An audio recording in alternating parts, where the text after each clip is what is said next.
En Guinée, il y a eu des heurts ce lundi entre manifestants et forces de l'ordre. La protestation contre un éventuel troisième mandat du président Alpha Condé a repris. Elle est organisée par l'opposition et la société civile. Omar El-Béchir, de nouveau devant les juges ce mardi. Le président déchu du Soudan est jugé pour coup d'État commis en 1989. Il risque la peine de mort si sa culpabilité est établie. Et puis au Maroc, les établissements touristiques autorisés à exploiter un peu plus leur capacité. Conséquence de l'assouplissement des mesures liées au coronavirus, un soulagement pour les acteurs du secteur.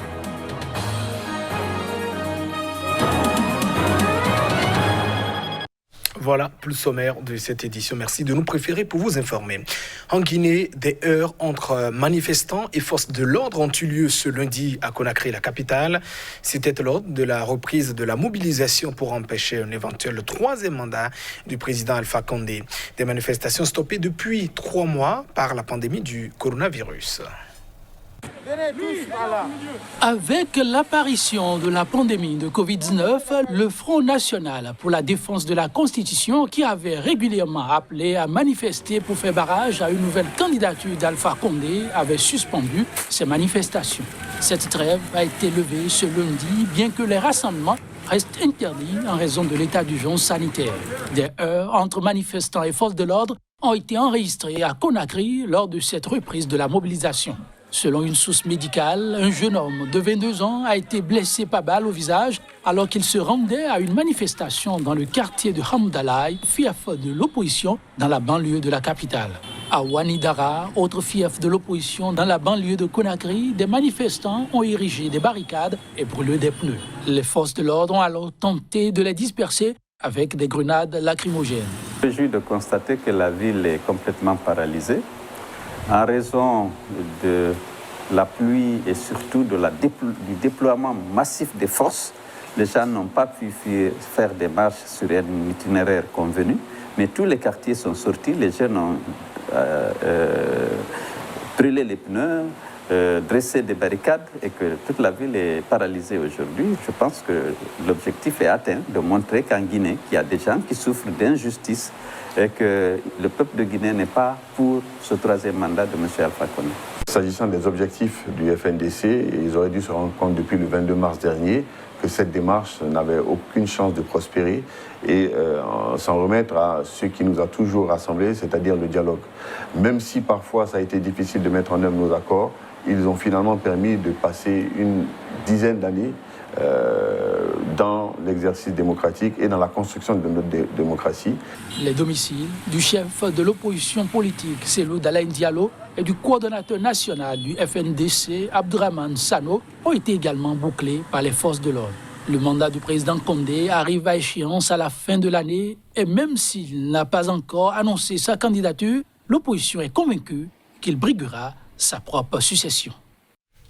En République démocratique du Congo, des manifestants ont marché ce dimanche à Kinshasa contre le choix d'un nouveau président à la tête de la commission électorale. Il s'agit de la 3e marche de ce type en seulement 10 jours. Les images. Pour la 3e fois en 10 jours, Kinshasa a été le théâtre ce dimanche d'une nouvelle marche contre le choix d'un nouveau président à la tête de la commission électorale. Interdite par les autorités comme les 2 autres, cette marche s'est cette fois-ci déroulée sans incident. Les forces de sécurité ont encadré les quelques centaines de militants qui avaient répondu à l'appel du comité laïque de coordination CLC, un collectif catholique. Les manifestants accusent Ronsard Malonda, actuel secrétaire exécutif de la CENI, d'avoir participé à la fraude lors des précédents scrutins. Nous marchons pour la CENI. Nous voulons cette fois-ci une CENI dépolitisée, une CENI crédible pour ne plus connaître le chaos électoral qu'on a connu en 2018. Il y a eu des jeunes qui ont été fauchés par balles, tués dans les parvis des églises pour que nous ayons droit à des élections crédibles.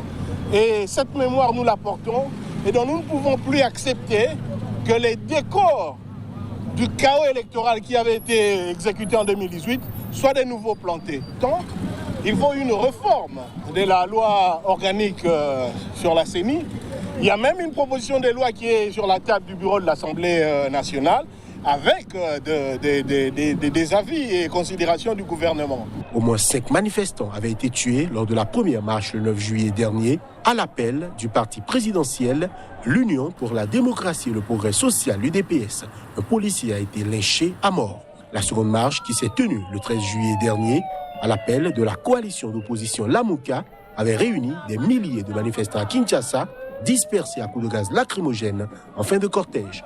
Déjà entériné par l'Assemblée nationale, le choix de Ronsard Malonda doit être validé ou non par le président de la République, Félix Tshisekedi. Au Soudan, le procès du président déchu du pays, Omar el-Béchir, a repris. La prochaine audience est prévue ce mardi. Omar el-Béchir sera donc de nouveau devant la justice à Khartoum, la capitale. Il risque la peine de mort si sa culpabilité est établie. On rappelle qu'il est poursuivi pour coup d'État commis en 1989. Omar el-Béchir sera dans le box des accusés avec 10 autres militaires et 6 civils, parmi lesquels ses anciens vice-présidents Ali Osman Tar et le général Bakri Hassan Saleh. Après une instruction menée par le bureau du procureur, il sera jugé par une cour spéciale composée de 3 juges.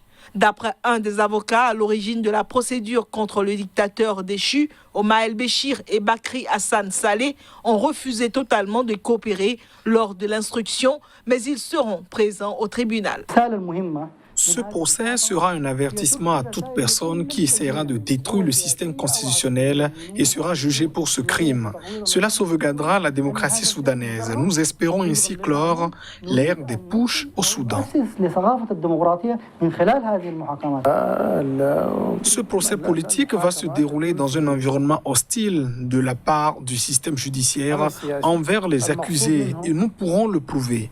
En réalité, ce procès est dirigé contre le mouvement islamique et son seul but est de le présenter comme un mouvement terroriste. Il s'agit d'un procès inédit dans le monde arabe, car jamais l'auteur d'un putsch réussi n'a été jugé dans l'histoire récente. Le Soudan s'est également engagé à livrer Béchir à la Cour pénale internationale pour qu'il soit jugé pour crimes de guerre et génocide dans le cadre du conflit au Darfour, qui a fait 300 000 morts et des millions de déplacés.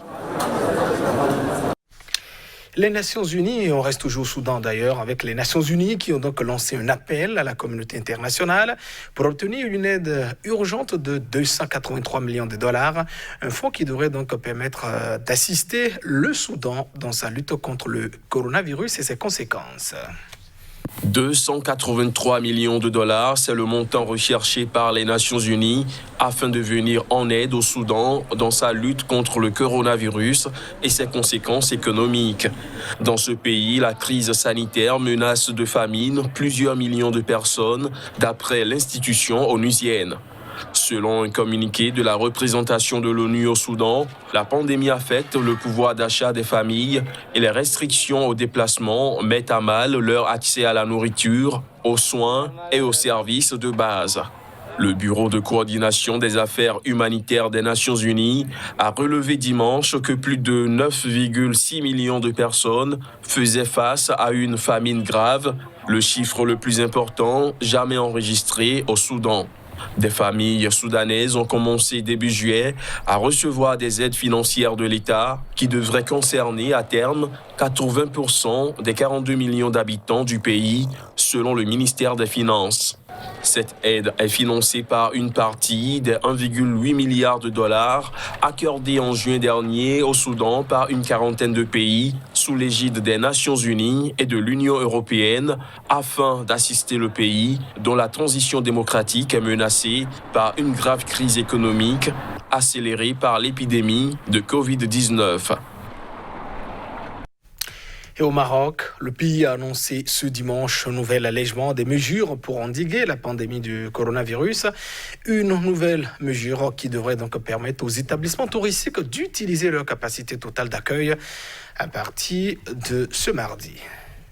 Les établissements touristiques peuvent désormais utiliser leur capacité totale d'accueil au Maroc. Les autorités marocaines ont en effet annoncé ce week-end un nouvel allègement des mesures pour endiguer la pandémie de coronavirus au Maroc. Avec cette nouvelle mesure, le gouvernement marocain est passé à la 3e phase de son plan de déconfinement.